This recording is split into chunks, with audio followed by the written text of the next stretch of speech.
Magandang hapon mga kasimpleng buhay. Dahil hapon na, pagigising ko lang dahil late ngayon. Naglaba ako kanina. Tapos ngayon, hapon na, nag-iisip ako ng ulam na makuha dyan sa bakante ng hotel ng mga tumutong saluyot. Parang gusto kong magpakbet ng saluyot. Pakbet na paksil. Napakita ko sa inyo paano magluto nun. Pero ngayon, papakita ko muna sa inyo paano ako mga saluyot dyan. Puputulin lang naman, simple lang naman pagkuha. Pero yung mga hindi pa po nakakaalam kung ano ba yung saluyot, papakita ko po sa inyo. Siyempre, kukuha muna tayo ng lagayan. Oops! Ito. May hiwagang lagayan. Samahan nyo akong mamitas ng dahon ng saluyot. Kulang mamaya. Ganito lang naman papunta doon. Tatawid pa ba ako dyan? May bago. Pero nagpaalam po ako.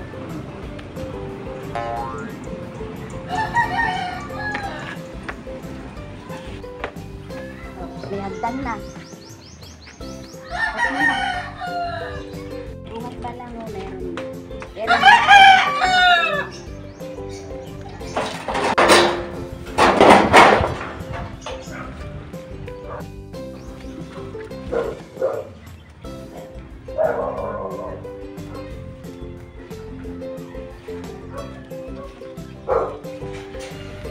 Listen.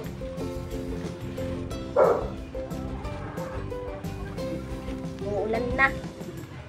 Di pa ako nakakakuha ng marami.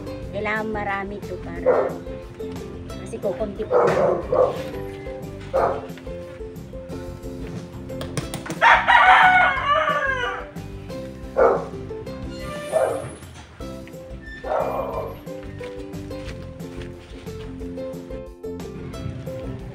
Naabon na.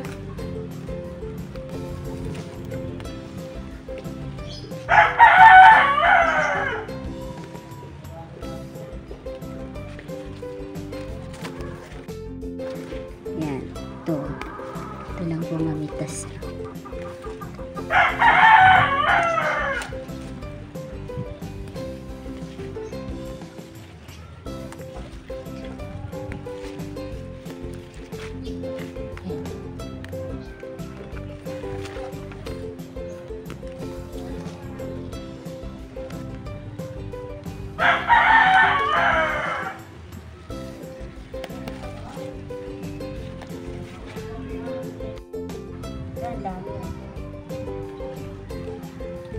Liit lang yung isang araw ko. Nakuha pa ako ng transfer. Nag-transfer ako sa pamilya.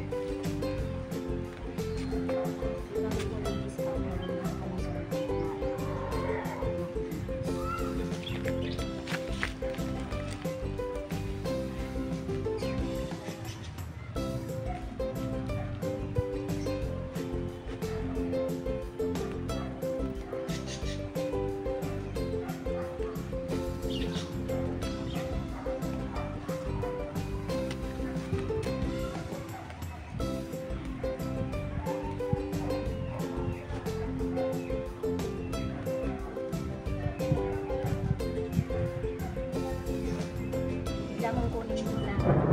Babadyan ang ulan. Hindi kinuha ko sa amin. Bababa mo.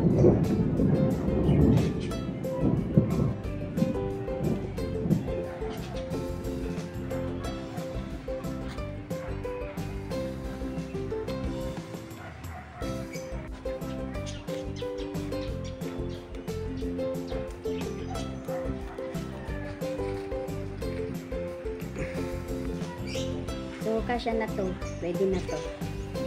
Yung pag may sobra, pang dinigding din ihalo sa dahon ng malunggay. Pinauwi na.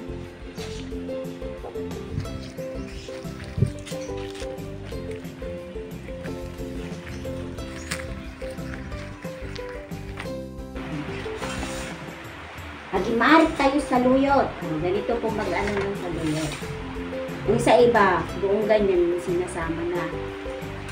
Pero pwede naman dahil malambot naman siya. Pero ako, tatanggalin ko tong tangkay niya. Tapos yung gitna, hindi ko po siya isasama. Kasi ito po, itong part na to, madulas yan. Ito, yung part na to, madulas yan. Yung maliit. Gitna. Itong malalaki lang ang kukunin ko. Hindi ko ito isasama.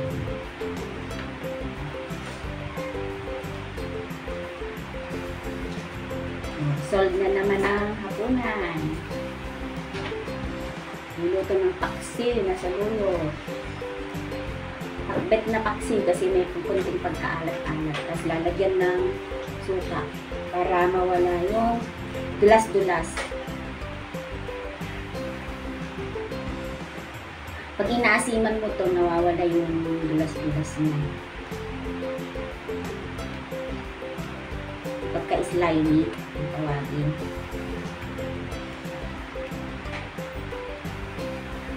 Dali parang okra yung pagka-slimy nito. Yung mga hindi pa nakakatikim ng dahon ng saluyot. Ganun po yung lasa nito. Parang sa okra lang. Masarap din tong ihalo lang sa dahon ng malunggay. Tapos kunting sitaw. Tapos pagkakain ka na, lagyan mo ng, pigaan mo ng kunting kalamansi yung sabaw niya. Ang sarap.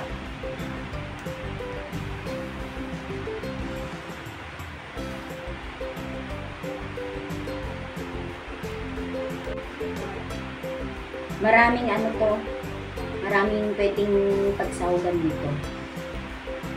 Kung may patola, bulaklak ng kalabasa, pwede siyang ihalo. Di kaya bunga ng malunggay. Yung bunga ng malunggay din pwede kong ihalo. Dininding kung tawagin.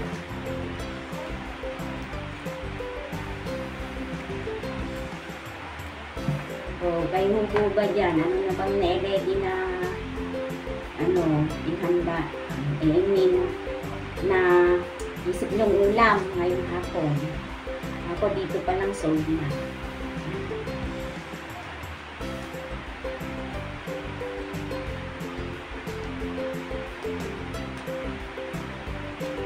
Sabi nila maganda daw to sa balat.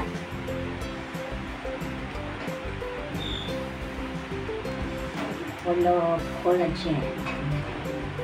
Kaya yung mga ayaw magka-wrinkles dyan, kumain kayo ng saluyot. Kahit thrice a week. Yan.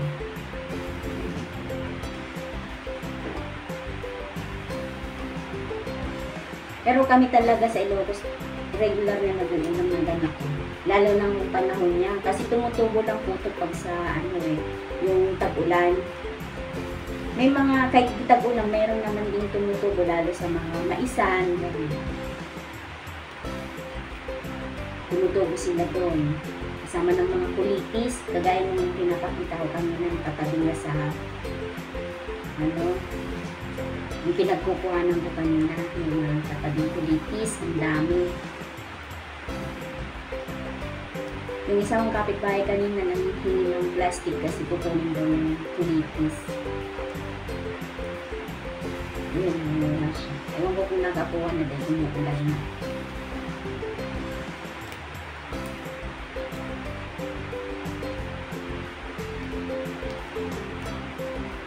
Pag pag niluto kasi to, di ba ganito karami? Ganito lang siya. Pag naluto na to, kakataranggot na lang. So, kailangan madami. Madami talaga siya. Pag ipapaksi mo siya, paksi na kapit.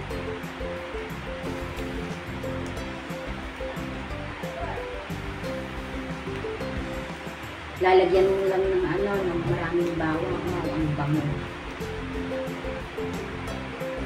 Lalo yung bawang na Tagalog, napakabango nun. Yun ang masarap na dito dito.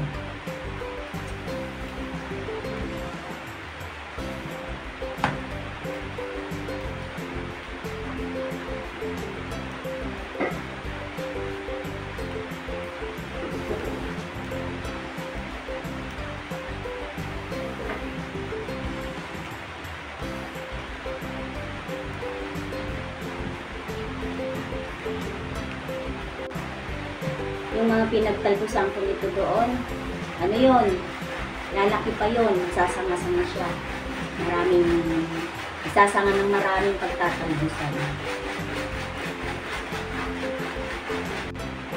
Pag mga ilang buwan pa, tapos tili-tili mo lang na may labong na. Yung masarap din ihalo. Sa labong, tapos may inihaw na isda. Inihaw na bangus.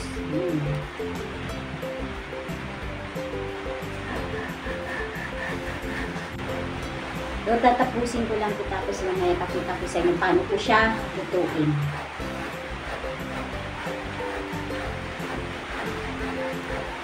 Gawin ko na lahat to kasi renda masira. Lalagay ko lang siya sa renda. So, bali ganito po siya karami. Na ano ko na lahat. Ganito po siya karami. Yung iba nito, pang sahog-sahog sa ibang gulay. O bang lutuin na gulay. So, ganito ako mag-preserve ng dahon-dahon sa rep para hindi masira. Hindi ko siya huhugasan. Dapat tuyong-tuyo siya. Tapos ilagay sa papel. Para hindi mabulok. Okay na yung malagtan ng konti, pero at least di siya nabulok. Dahil ang dahon ng saluit naman yung iba. Kaya ng mga tag-iba nasa sa Hawaii, mas gusto nila yung saluit dito.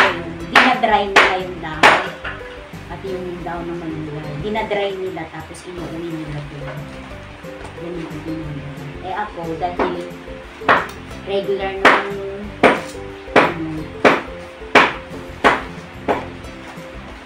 lutuin, magugulang nito. Ganito naman. Pupunti ito mamaya pag naluto. Isang mangkot lang ito. Ganito. Siyempre, i-ready na yung mga ingredients. Pipit-pitin lang naman yung bawang. Maraming bawang. Lalagyan ba ng sibuyas pag ikaw nagluto? Si Pangspong magluluto.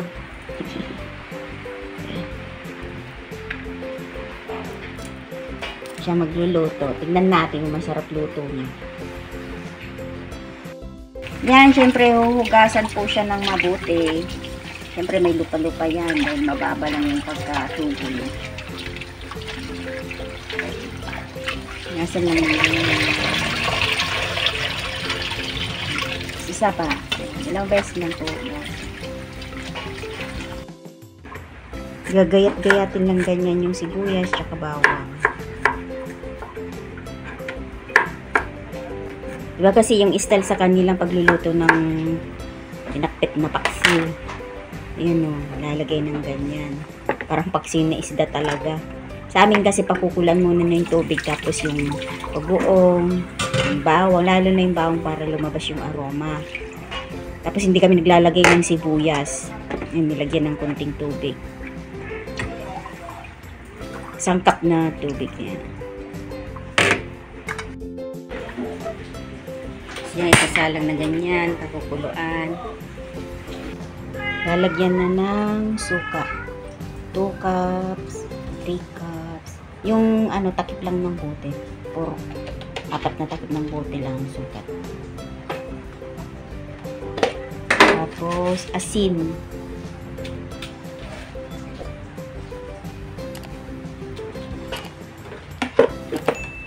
Sa kanila, asin, kami po kasi bagoong. Lalagyan mo ba bagoong yan? Lalagyan mo niya bagoong. Magkaiba po kasi ang technique pagluluto ng ganyan. Sa lugar nila, iba din sa amin iba. Sa amin kasi simple lang. Yan, lagyan ng konting bagoong. Tapos tatakpan lang yan. Pakuluan lang, kukulo lang ng konti tapos. So ito na siya. Oh, ganyan nakaliit. Diba? Ganyan. Ang kapal-kapal kanina yan. Yan, ganyan lang sa konti. Tikman nga natin. Ang bango!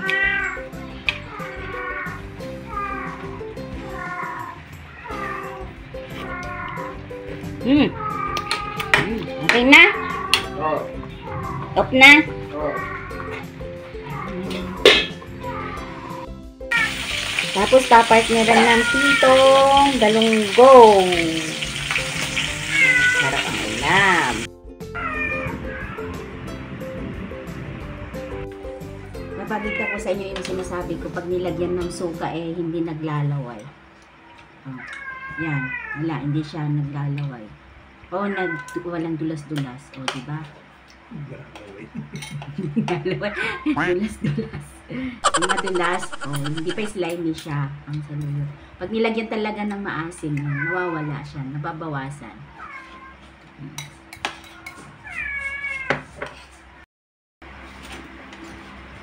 So, kainan na! Let's eat! Tara, kain po tayo. It tastes test time.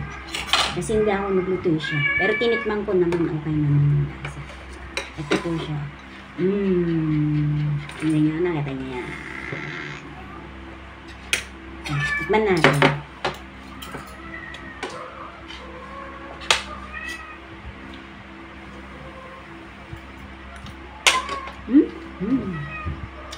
Harap. Mas may part na pritong galunggong.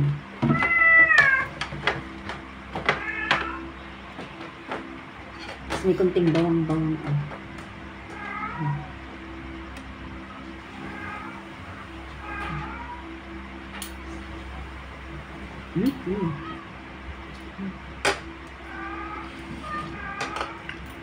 Tapos umuulam. Ang sarap.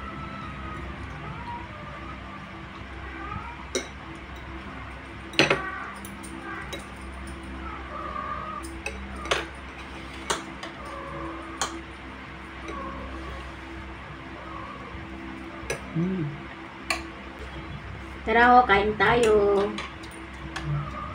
Hanggang dito na lang po yung video natin. Video namin pala. Don't forget to like, share, and subscribe. At sana huwag kayong magsawang manood.